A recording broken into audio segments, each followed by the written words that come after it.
ପାଞ୍ଚଟି ରସୁଣ କୁଲା ଏହି ଜାଗାରେ ବାନ୍ଧି ଦିଅନ୍ତୁ। ଗ୍ୟାରେଣ୍ଟି ଦେଉଛି ସେ ନାରୀ ଆପଣଙ୍କ ପ୍ରେମରେ ଦିୱାନୀ ହେଇଯିବ। ରାତି ଦିନ ଘରକୁ ଡାକିବ, ଯାହା ଚାହିଁବେ ତାହା କରିବ। ହଁ ଫ୍ରେଣ୍ଡସ୍, ଆଜିର ଏହି ଭିଡ଼ିଓଟିରେ ମୁଁ ଆପଣଙ୍କୁ ଶିଖେଇବି ଆପଣ କିପରି ପାଞ୍ଚଟି ରସୁଣ କୁଲା ଆଉ କଳା ସୂତା ସାହାଯ୍ୟରେ ସୁନ୍ଦରୀରୁ ସୁନ୍ଦରୀ ଝିଅକୁ ପଟେଇ ପାରିବେ। ତାଠାରୁ ନିଜର ମନ ମୁତାବକ କାମ ହାସଲ କରିପାରିବେ।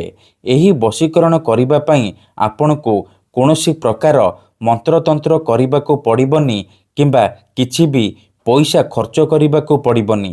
କେବଳ ପାଞ୍ଚଟି ରସୁଣ କୁଲା ଆଣିବେ ଆଉ କଳା ସୂତା ଆଣିବେ। ତାପରେ ମୁଁ ଆପଣଙ୍କୁ କିଛି ପ୍ରୟୋଗ ବିଧି ଶିଖେଇବି, ଆପଣ ସେହି ପ୍ରୟୋଗ ବିଧିକୁ ଠିକ୍ ଭାବରେ କରିଦେବେ। ତାପରେ ପାଞ୍ଚଟି ରସୁଣ କୁଲାକୁ ଏହି ଜାଗାରେ ବାନ୍ଧିଦେବେ।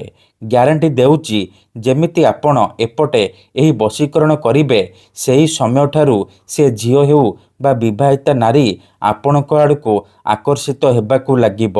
ରାତି ଦିନ ଆପଣଙ୍କ କଥା ଭାବିବ। ଆପଣଙ୍କ ପ୍ରେମରେ ଏମିତି ଦିୱାନୀ ହେଇଯିବ କି ଆପଣଙ୍କୁ ନ ଦେଖି ଗୋଟେ ମୁହୂର୍ତ୍ତ ବି ରହିପାରିବନି। ହଁ ଫ୍ରେଣ୍ଡସ୍, ପାଞ୍ଚଟି ରସୁଣ କୁଲା ଆଉ କଳା ସୂତାର ଏହି ବଶୀକରଣ ସବୁଠାରୁ ସହଜ କିନ୍ତୁ ମହା ଶକ୍ତିଶାଳୀ ନାରୀ ମୋହିନୀ ବଶୀକରଣ। ଏହି ବଶୀକରଣ କେବେ ବି ଖାଲି ଯାଏନି।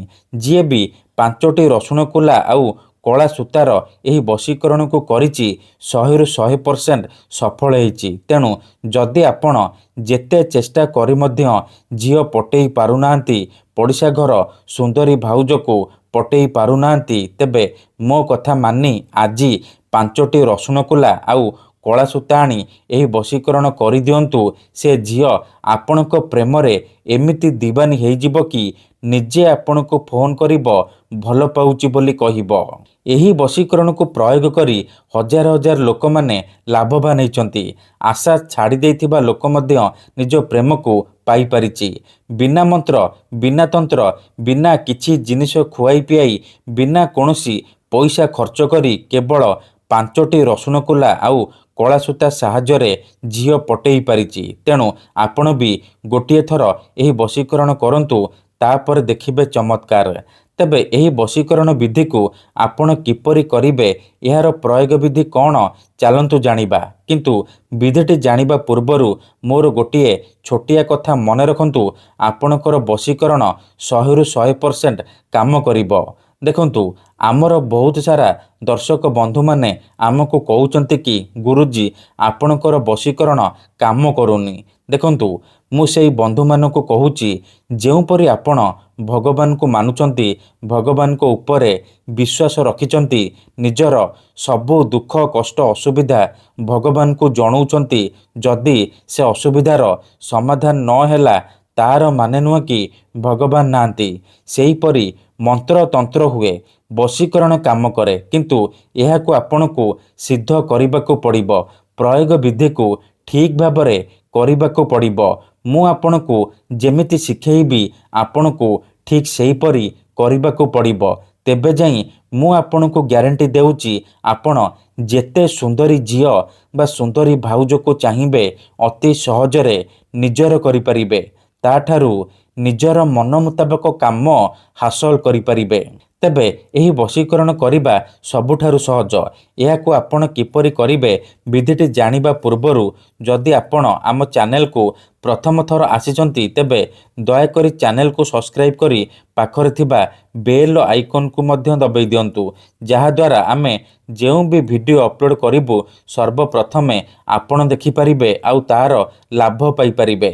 ମନେ ରଖନ୍ତୁ, ଏହି ବଶୀକରଣ ବିଧିକୁ ଆପଣ କେବଳ ମଙ୍ଗଳବାର କିମ୍ବା ଶନିବାର ଦିନ କରିବେ।